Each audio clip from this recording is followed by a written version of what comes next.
বলেন থামুন, আপনি দয়া করে পরিচয় দেন আপনি কে। খাঁচার পাখি বাঁধন টুটে যায়, খাঁচার পাখি যদি খাঁচা থেকে বের হয়ে যায় সে আর কখনো ফিরে আসে না।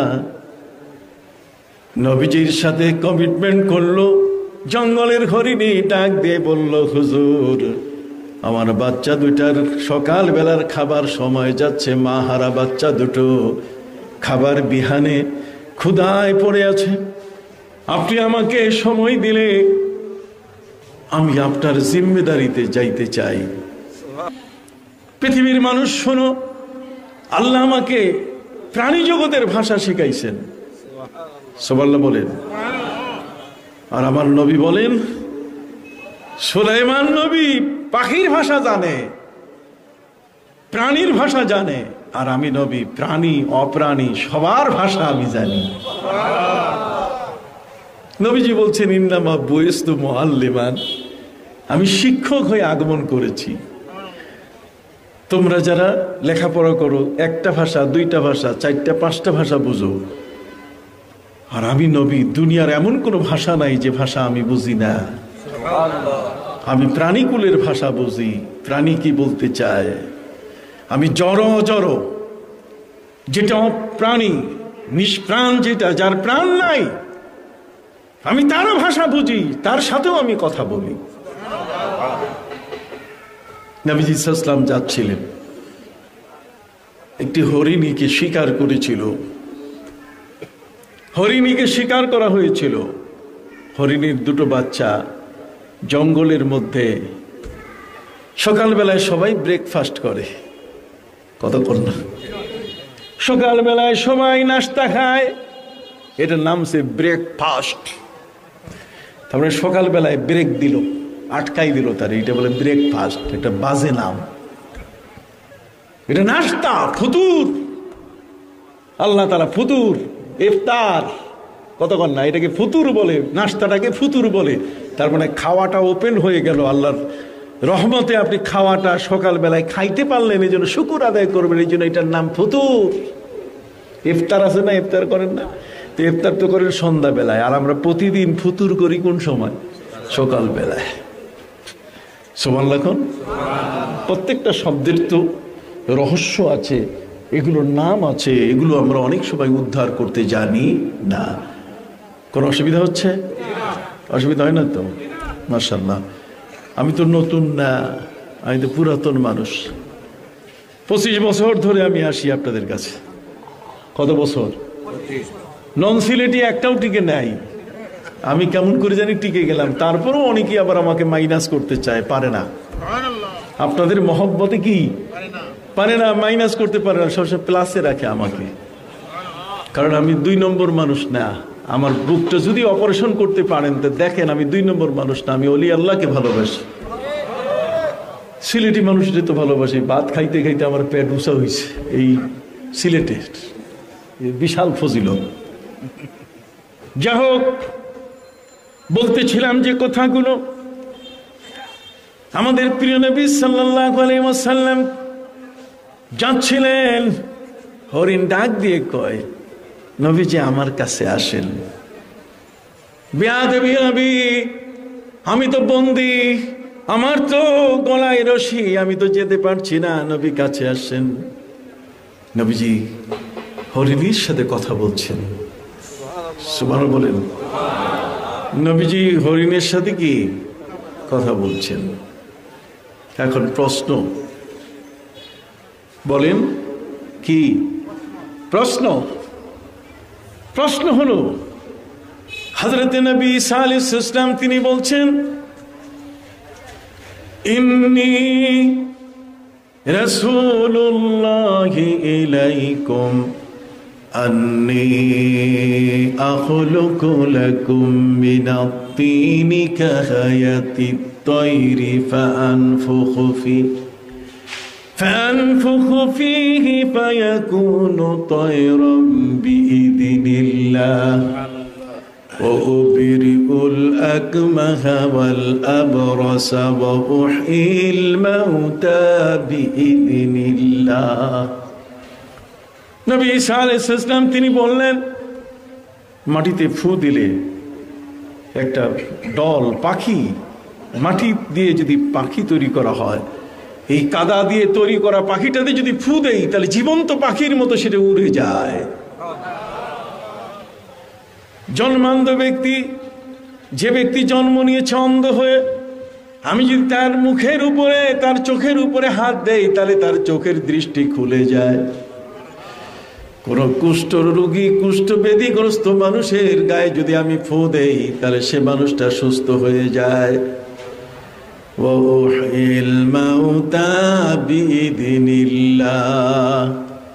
আর আমি মরা মানুষকে কি করি? জিন্দা করি। সুবহানাল্লাহ কোন? ওরা বলে খ্রিস্টানরা যে আমাদের নবী ঈসা মরা মানুষকে জিন্দা করছে, তোমাদের নবী কি করছে? তোমাদের নবীর ক্ষমতা কি? তোমাদের নবী কি মরা মানুষকে জিন্দা করছে? ভাইরা আমার, সাহাবা ইকরাম উত্তর দিয়েছেন, সেই ইহুদি খ্রিস্টানদেরকে তোমরা শোনো, এই পৃথিবীর মধ্যে তোমাদের নবী ঈসা মরা মানুষকে জিন্দা করছে, এটা অত্যন্ত গুরুত্বপূর্ণ একটা বিষয়, কিন্তু তোমাদের ঈসা নবী যা পারেন নাই, আমাদের নবী তার চেয়ে বড়টা পারছে। বড়টা কি? উস্তুনে হান্নানা, একটা শুকনা গাছের ডাল। এই শুকনা গাছের ডালটাকে নবী কোলে নিয়ে তার সাথে কথা বলছেন। আমার আল্লাহ তো তিনি আনতাকানাল্লাহুল্লাযী আনতাকা কুল্লা শাই, তিনি ইচ্ছা করলে যে কোনো একটি সৃষ্টির সাথে আমার নবীর কথা বলাই দিতে পারেন, ক্ষমতা আছে কিনা? অতএব উস্তুনে হান্নানা, গাছের ডাল নবীর সাথে কথা বলে। কথা বলেন, পাথর নবীর সাথে কি কথা বলে? জগতের যত নবী আছে সমস্ত নবীর চেয়ে আমার নবীর ক্ষমতা, পাওয়ার সবার চেয়ে বেশি। সেই প্রিয় নবী সাল্লাল্লাহু আলাইহি সাল্লামের কাছে হরিণী বলে উঠল, হুজুর,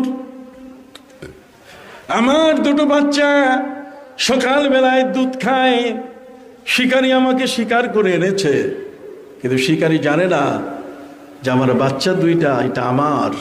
ওরা দুধ খায়, আর দুধের জিনিসকে সাধারণত বিক্রি করতে গেলে আপনি যদি বাজারে গাভী বিক্রি করেন, ওর যদি বাচ্চা থাকে তাহলে একা গাভীকে বিক্রি করা জায়েজ নাই, জায়েজ নাই। গাভী একা বিক্রি করা জায়েজ নাই। যে গাভীর দুধ খায় তার বাছুর, আপনি কি বুঝেন?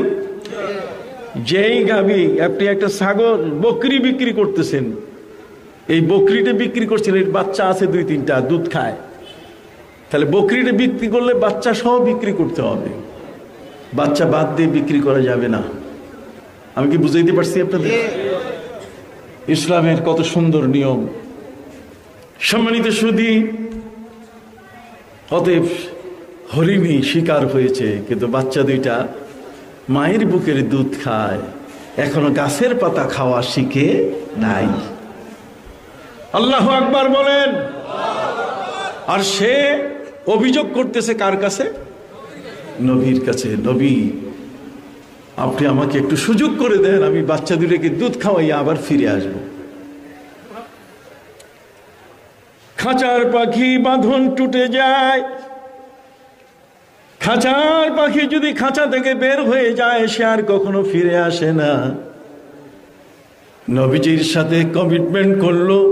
জঙ্গলের হরিণী ডাক দিয়ে বলল, হুজুর, আমার বাচ্চা দুটার সকাল বেলার খাবার সময় যাচ্ছে, মা হারা বাচ্চা দুটো খাবার বিহানে ক্ষুধায় পড়ে আছে, আপনি আমাকে সময় দিলে আমি আপনার জিম্মেদারিতে যাইতে চাই, আপনার জিম্মেদারিতে আমি যাইতে চাই, আমি আন্ডারটেকিং দিচ্ছি। সুবহানাল্লাহ বলেন। কি দিচ্ছে? আন্ডারটেকিং। নবী, আমি আপনাকে বেইজ্জতি করব না, আমি আপনাকে ভালোবাসি, আমি কখনো আপনাকে বেইজ্জতি করব না, শুধু বাচ্চা দুইটা দুধ খাওয়াইয়া ফিরে আসবো। নবীজি আল্লাহ ভরসা, এমন একটা হরিণীকে শিকার করা উচিত হয় নাই। অতএব নবীজি তার গলার রশি খুলে দিলেন, যাও।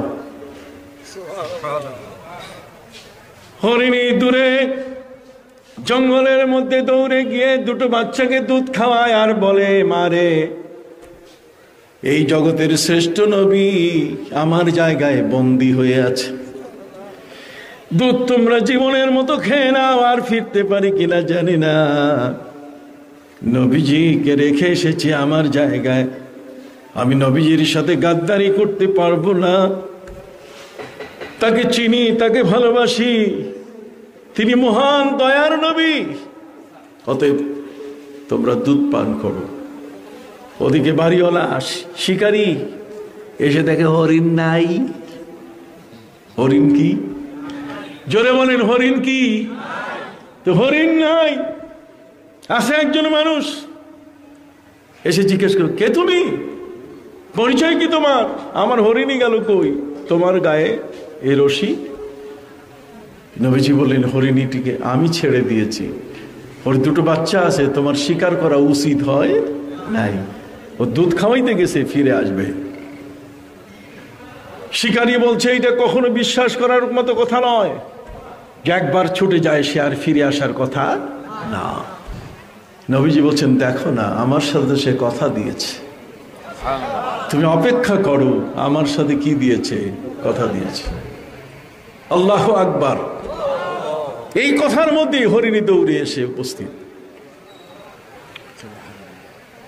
নবীজি বলেন, হরিণীর গলায় রশি লাগাই দিচ্ছি, আগে যেমন তেমনই।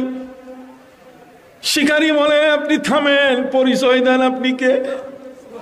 সুবহানাল্লাহ বলেন, থামুন, আপনি দয়া করে পরিচয় দেন, আপনি কে? তিনি বলেন, আমি হচ্ছি দোজাহানের নবী, আমি হচ্ছি আরশের দুলারা, আমি হচ্ছি বিশ্বজগতের সমস্ত মাখলুকের নবী, আমি মানুষের নবী শুধু নই, আমি জিনেরও নবী, আমি ফিরিস্তারও নবী, আমি সকল সৃষ্টি, আসমান জমিন, লৌহ কলম, সাগর নগর পাহাড়, সবগুলোর আমি নবী।